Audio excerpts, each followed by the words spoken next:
नमस्कार, मैं अशोक व्यास और ये श्रृंखला की शुरुआत राहुल गांधी जी की प्रेरणा से हुई है। भारत जोड़ो यात्रा पर वो निकले हैं। हमने इस शीर्षक श्रृंखला का रखा है कुछ शिकायतें कुछ प्यार, राहुल जी आपके द्वार।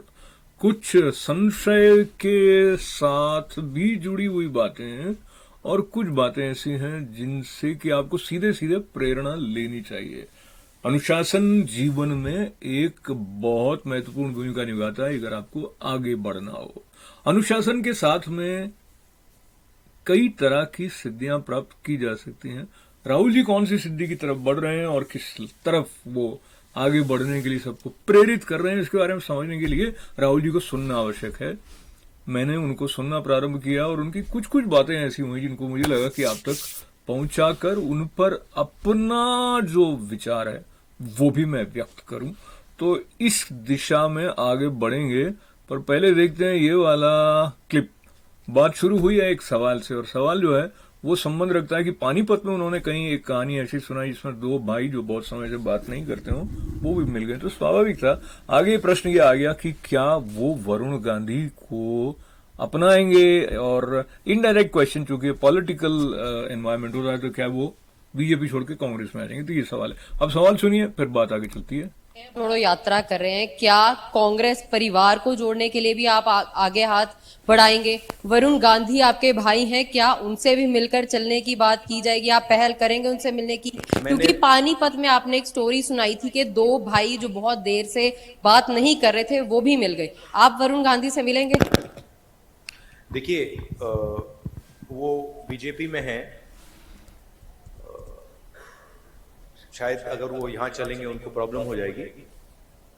तो देखिए, मैं आपका ध्यान दिलाना चाहता हूँ कि बहुत ही धीर गंभीर भाव से बात करें तो, और उनका जो दाढ़ी के साथ का स्वरूप है वो थोड़ा बहुत एक दार्शनिक के जैसा, थोड़ा बहुत एक चिंतक के जैसा, तो उसको भी आप थोड़ा ठीक से सम्मान के साथ देखते हैं। और पीछे जब आप ये देखेंगे इस बैनर पे तो वो क्योंकि पंजाब से निकले और स्वर्ण मंदिर भी गए तो पगड़ी लगाई हुई जो तस्वीर है वो बैनर पर लगी हुई है। यानी कांग्रेस कुछ कार्य जो पहले इतना व्यवस्थित ढंग से नहीं करती थी, अब सोशल मीडिया देखेंगे तो सारे कैमरा एंगल अच्छे हैं, एडिटिंग बड़ी अच्छी है, तो सारे क्लिप्स जो हैं वो बड़े ही प्रभावी हैं। पर इस क्लिप में आगे उत्तर जब वरुण गांधी के साथ उनके एक होने की बात पर प्रश्न आया था तो उन्होंने क्या कहा, आइए सुनते हैं। अगर मेरी विचारधारा उनकी विचारधारा से नहीं मिलती। मेरी विचारधारा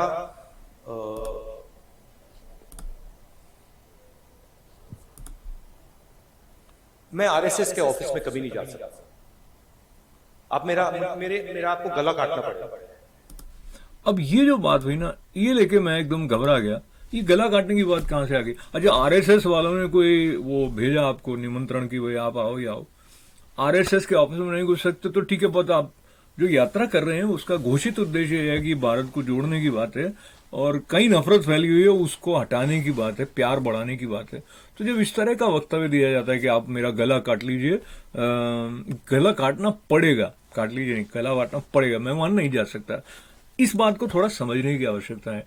ये वो परिवार है जिन्होंने कि राजीव गांधी जी के हत्यारों को भी क्षमा करने की बात सामूहिक रूप से कही।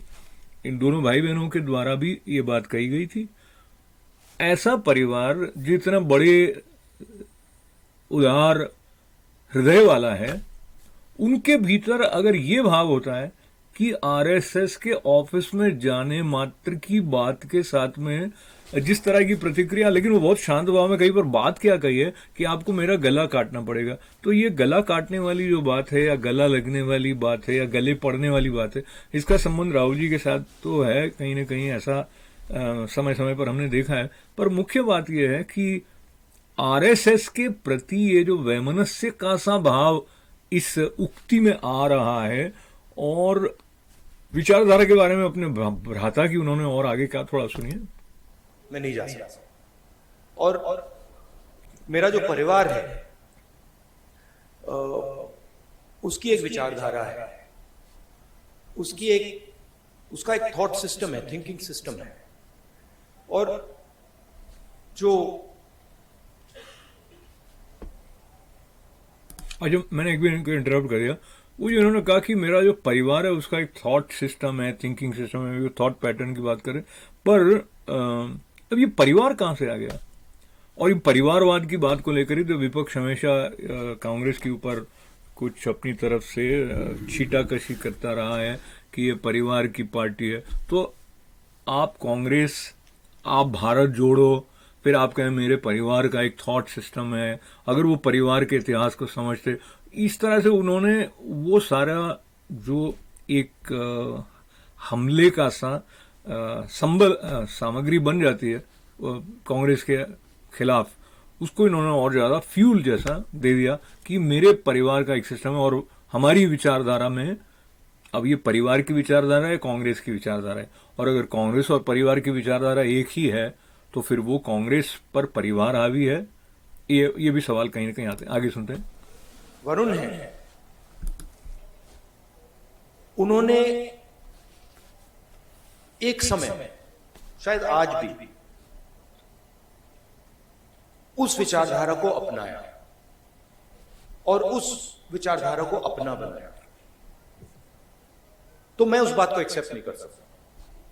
अच्छा, तो एक बार अपनाया या अभी का तो शायद है, समझो कि वो हृदय परिवर्तन हो गया अगले का, तो ये उसको स्वीकार नहीं कर सकते, ऐसा स्पष्ट का। ये छोटा सा टुकड़ा और देखते हैं। मैं जरूर प्यार से मिल सकता हूं, गले लग सकता हूं, मगर उस विचारधारा को मैं एक्सेप्ट नहीं कर सकता। अच्छा, बात ये विचारधारा की है या बात अपने भाई के साथ एक होने की है, वो एक सवाल अपनी जगह रह गया।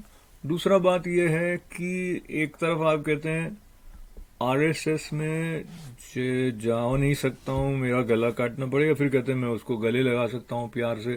तो ये क्या हुआ? ये हृदय से मिलना हुआ या एक आडंबर जैसा हुआ? उस सवाल को छोड़ते हुए इसी श्रृंखला में कुछ क्षणों के बाद उन्होंने ये जो बात कही है उसमें वरुण की जगह दूसरा नाम आ गया। क्या नाम आया आप सुनिए। आइडियोलॉजिकल लड़ाई चल रही। सालों पहले मैंने फिरोज से कहा कि उसने मुझे कहा। जब मैंने उससे कहा कि उसने मुझे कहा, वो कंफ्यूजन तो अपनी जगह ठीक है, फिर भी पर नाम ही गलत बोलिए ना भाई। बात तो वरुण की कर रहे हैं और नाम क्या ले लिया, आप एक बार फिर से सुन लीजिए। आइडियोलॉजिकल लड़ाई चल रही।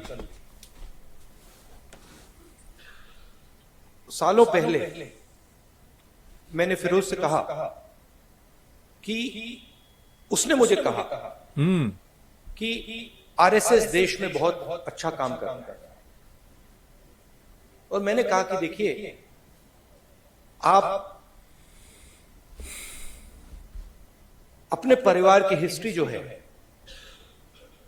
उसको आप थोड़ा पढ़िए और उसको आप समझिए। अच्छा, इसमें क्या है, जो महात्मा गांधी जी हैं उनको भी अगर हम कांग्रेस की हिस्ट्री के साथ जोड़कर देखें तो उन्होंने कहा भी घृणा जो है वो पापी से मत करो, पाप से करो।